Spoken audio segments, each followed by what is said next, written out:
Welcome back to another episode of Literature Podcast. I'm Mich. And I'm Joanna, and today we're going to be discussing our top 10 favorite side characters. Okay, so I went into my library to get some ideas for side characters, and I looked at my shelves, and the names wouldn't stop popping out at me. I had like 20, and I had only looked at like 4 of my shelves. So I wrote down a list, and I had to narrow it down because there are just so many side characters that I love. And I realized that I might actually like side characters more than the main characters, to be honest. I feel that way a lot. I had the same problem. I walked into the library, I'm like, this wasn't any help. And it'd be like 10 people from the same book, and I'm just like, Right.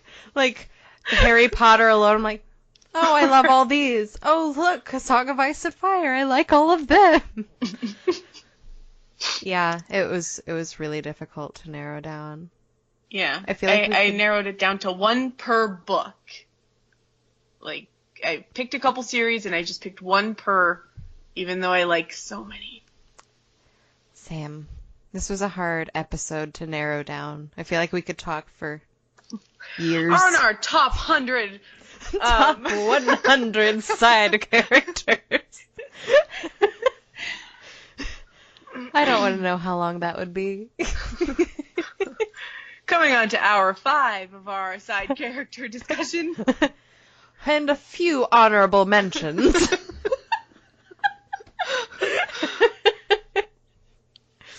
I didn't even bother, because I'm like, I would just be mentioning all day if I did honorable mentions. Like, I'll just narrow it down and stick with these 5-ish. 5-ish characters. That'll make sense later.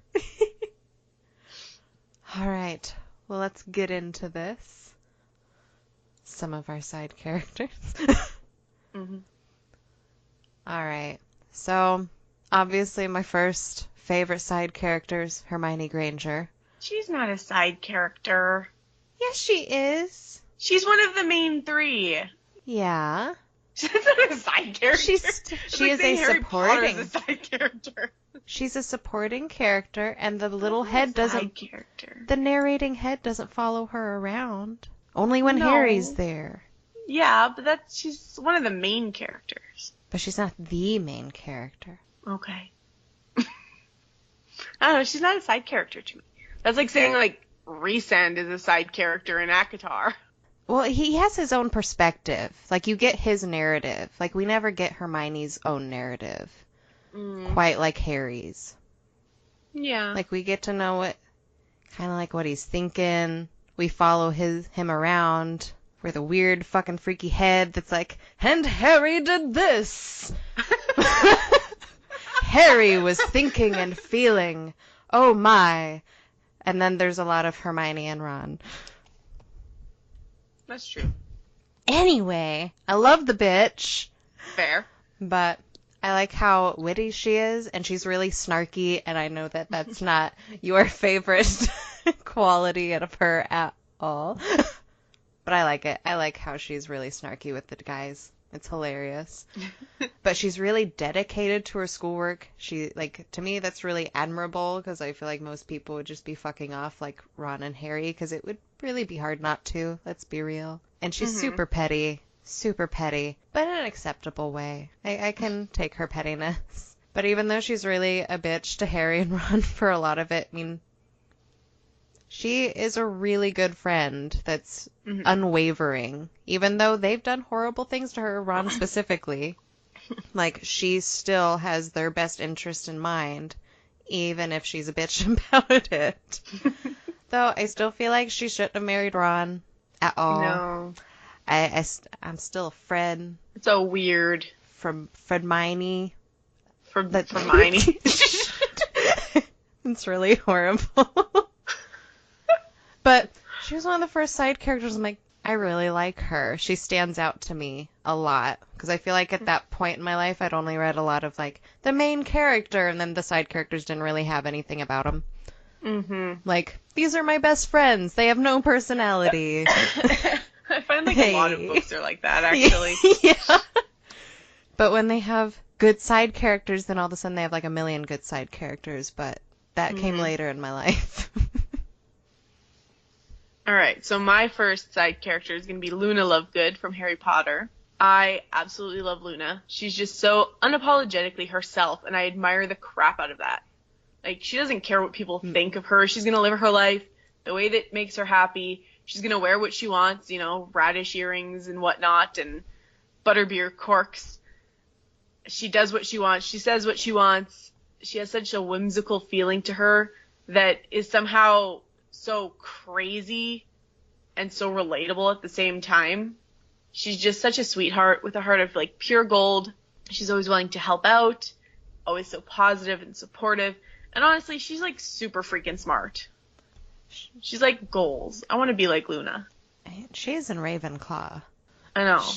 She's obviously very smart. I love her character. She's so calm. People underestimate her so much. And she's just so positive all the time. Like, nothing is bad. She's just so happy. Yeah, like positive, calm. Like, she's the kind of person you'd want to be around when you're having a really horrible day. Mm-hmm. And she'd be like, I'm good now. I would want to be best friends with her. Like, she's just like, oh. She'd go feed Thestrals with you. She'll have a Thestral feeding bag. All the baby Thestrals. I feel like she would keep life exciting, though. Like, you never know what she'd do. No, you wouldn't. And you she'll show up with one of her eyebrows yellow. You know, you never know. Right, and you don't know what she's going to be missing next. Yeah. Like, are you going to see Luna with shoes? Is she not going to have shoes? Yeah, you never know. I think it would just be really exciting. Who's a vampire today? I don't know. What kind of news will she bring? All right. My next favorite character, which I had a hard time picking this character out of The Lord of the Rings and Hobbit, and I don't know. I never know what to call it as a whole. Is there a thing? Lord of the Rings trilogy and the Hobbit? Because the Lord of the Rings series. The Middle-earth series. The world of Middle-earth. There you go. But I love Gandalf so much. Like, he's just such a humorous old man. I love it. But I love his quote that he says, all we have to decide is what to do with the time that is given us. And that's really sticking to me this year. Like, that's kind of punching me in the face. But he's like the perfect version of what I see as a wizard, because he's old as crap looking. He's wise. He's very agile, regardless of the fact that he's super old and has so much gray hair. But he can, like, predict and plan better than, like, everyone else and act just as quickly.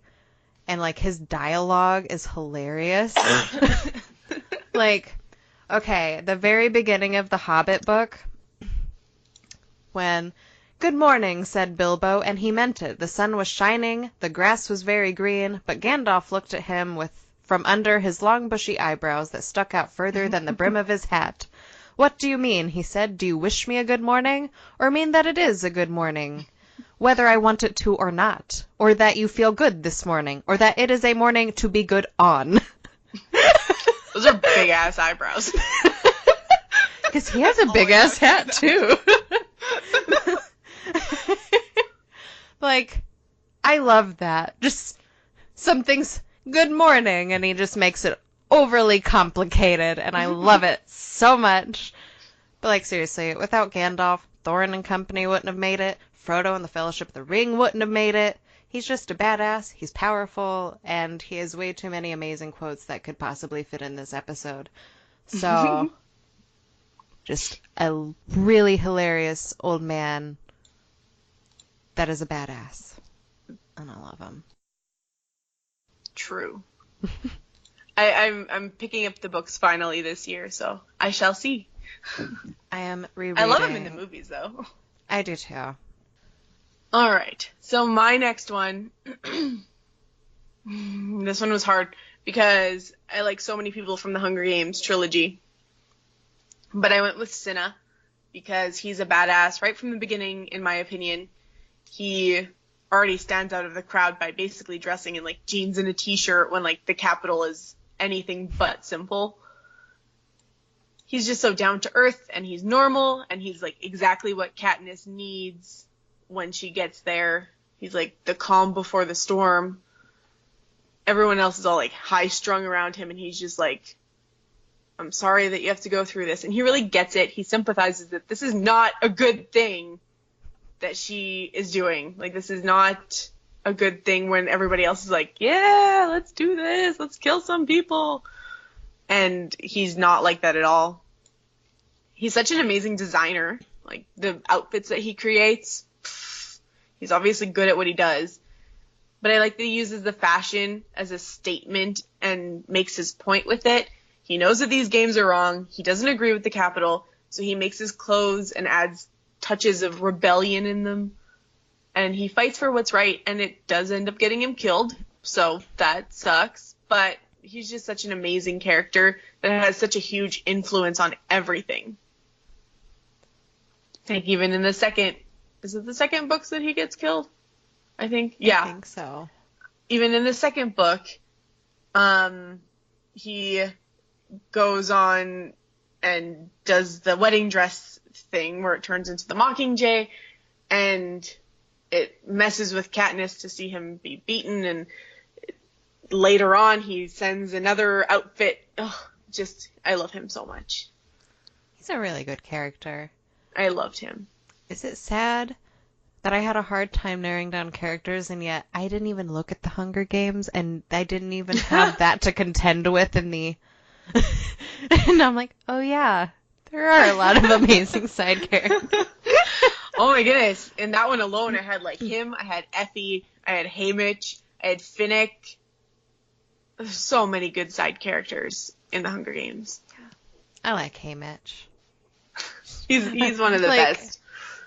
I love the beginning because I think he's such a piece of shit in the beginning, and then I love him. And then I love him.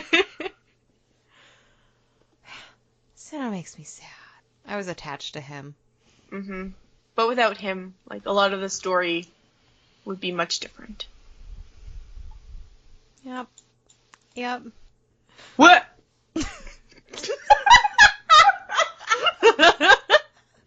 That is the sound of someone losing a headphone. It got caught on my laptop. Oops.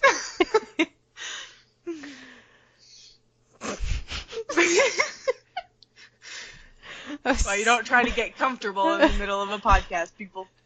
Just sit still. Like, enjoy the calm.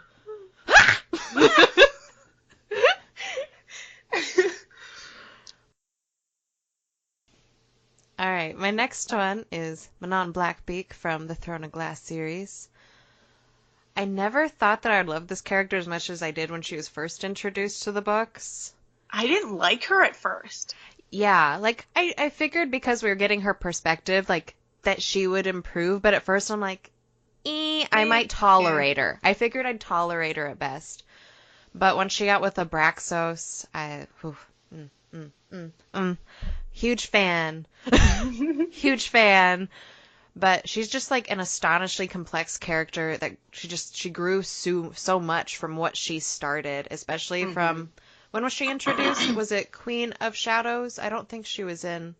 Yeah, Queen of Shadows. Yeah.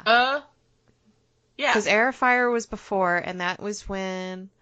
I'm not going to spoil, but we weren't where we were before. I'm pretty sure it's Queen of Shadows. I think it is.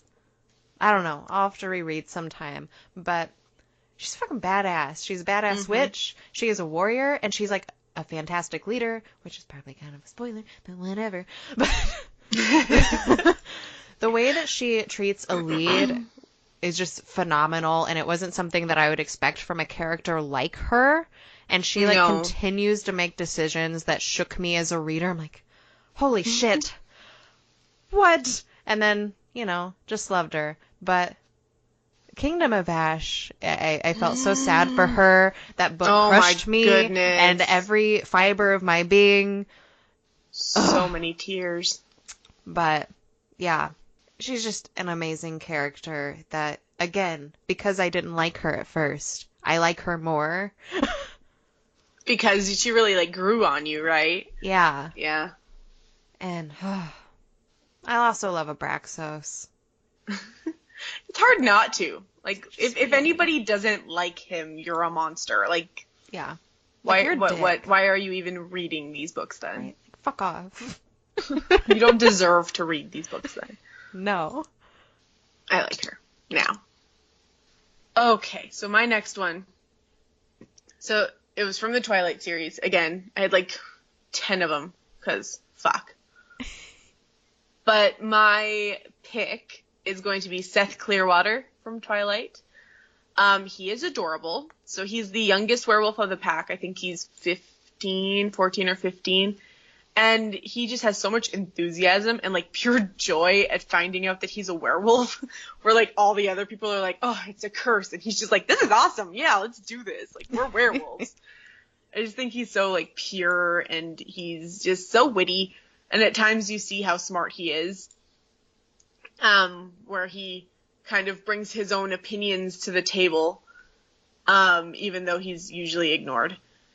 He loves his friends so fiercely and always does what's right. And he doesn't care that he's young. He wants to be there, like, in the fray, helping his friends and fighting. And, you know, he listens to commands and stay behind when it's asked of him. But he also is kind of badass and decides to, like, take on vampires on his own at times, too. And that's kind of... It's admirable, even though it's what was not supposed to be done. But... I like his relationship with, like, Bella and Edward and how he's the only werewolf, aside from Jacob, who's, like, totally okay with the Cullens. And he's just like, yeah, so they're people, like, you know. And it's just so heartwarming to see such a pure character and, like, such a weird mashup of stuff happening. I mean, like, even Edward says that Seth has the most honest and pure mind out of all of them. And if that's not, like, a fantastic side character, I don't know what is. I have to admit something. I didn't remember this character. But didn't? I also read Twilight and stuff in, like, 7th grade. I mean, I like him in the movies, too, so... And we watch the movies about once a year. Okay, I haven't watched them since, like, they came out. I did watch them all, but I haven't really watched them since, and I've probably watched, like, snippets if it's playing somewhere, but not paying attention. I love him. He's adorable. He's just like, yeah! Like, he sounds like a great character, and I feel bad that I'm just like, bye, you don't need to be in my brain, I guess. Now I feel bad. I'll have to reread them sometime. I'll have to see how I feel. like them. A lot of people hate them. I liked them a lot in 7th grade, but it's been so long, and I know that in those days, I cared way more about the romance part. So, sometimes... It's a very little part to me. Like, I like the relationships more than the romance triangle. Air quoting, because that was never an option. I was into the romance triangle. I hate to fucking say it, but I totally was. I was young and dumb, extra dumb.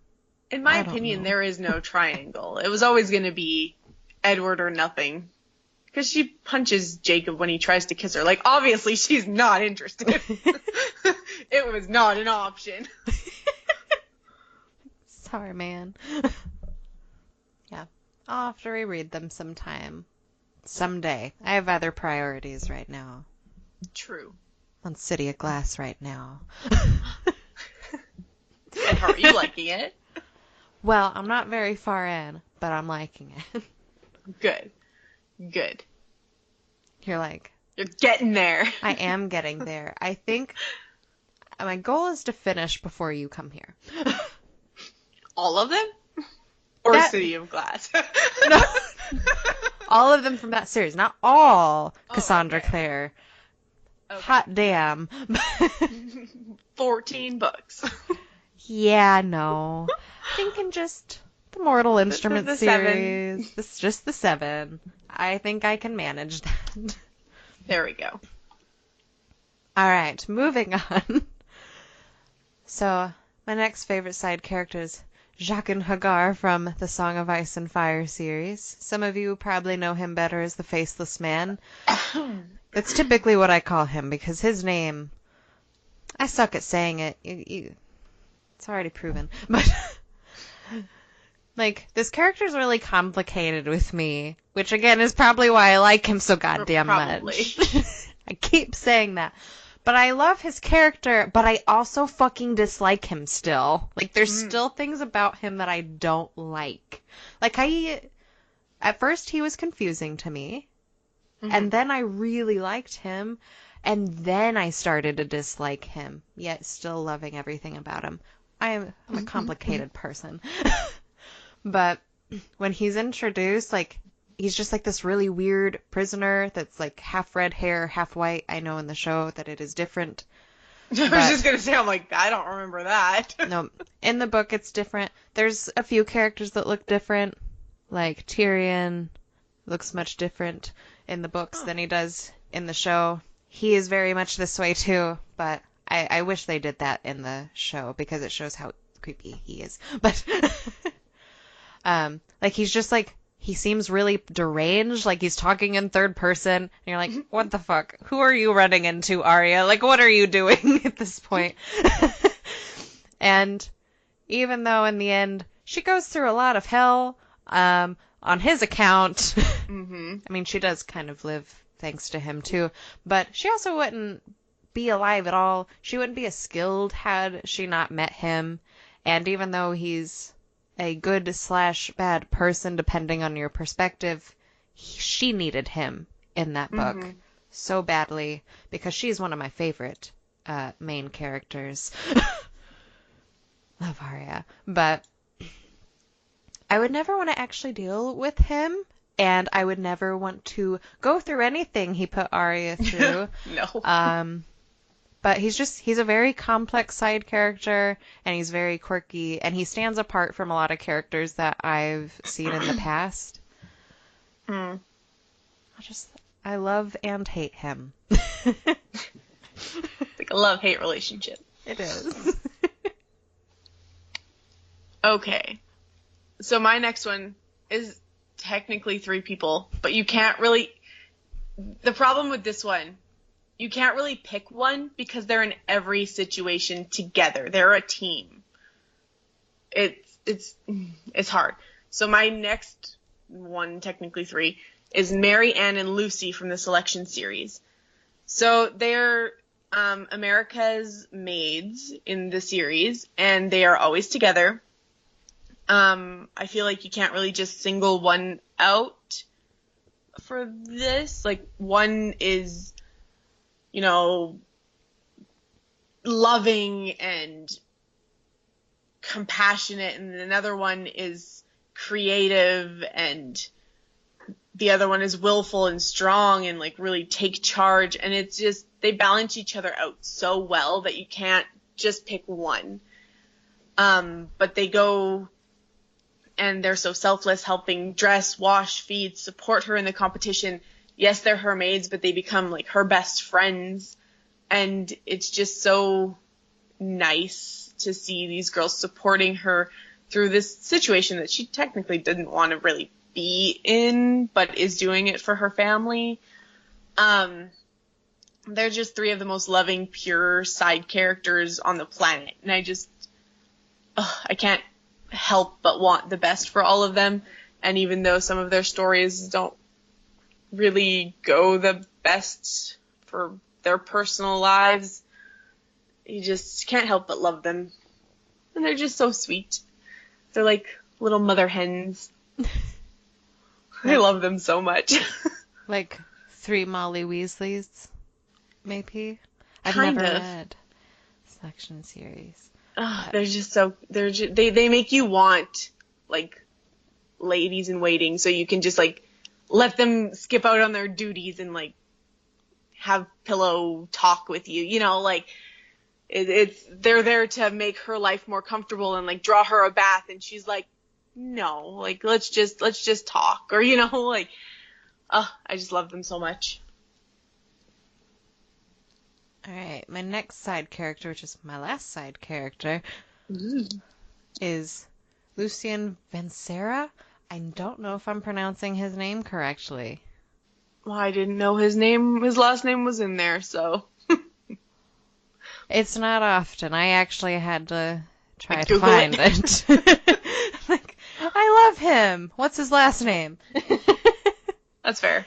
But, yeah, I was not a huge fan of the first book in the series, but him as a character made the whole reading experience better. I don't know if the first book would have been enjoyable at all without him, because Feyre really needed him to not be as oppressed and actually, show that she's a person. So he brought a lot to that book and made it actually finishable. But he definitely helped her make Springcourt more of a home for her, since, she couldn't really do anything else at the time. And she didn't feel welcome, even though she was forced to live there in this luxury. It just sounds like an awkward situation to be in. Like, oh, for sure. Here's all of these luxurious things. You're a prisoner. Like, that's kind of like the feeling I get from it. But he made her comfortable, and that was nice. And even though he's had, like, a super shitty life, even before all of the things that happen at the Springcourt, he still has the ability to care for people deeply, which is really shocking. I would think that he'd be more cut off than he is. Not gonna spill his backstory, but... No. Letting people in is hard for him, but he still does it, and he's still, like, an entertaining and charismatic character. Wow. Charismatic character. Jesus.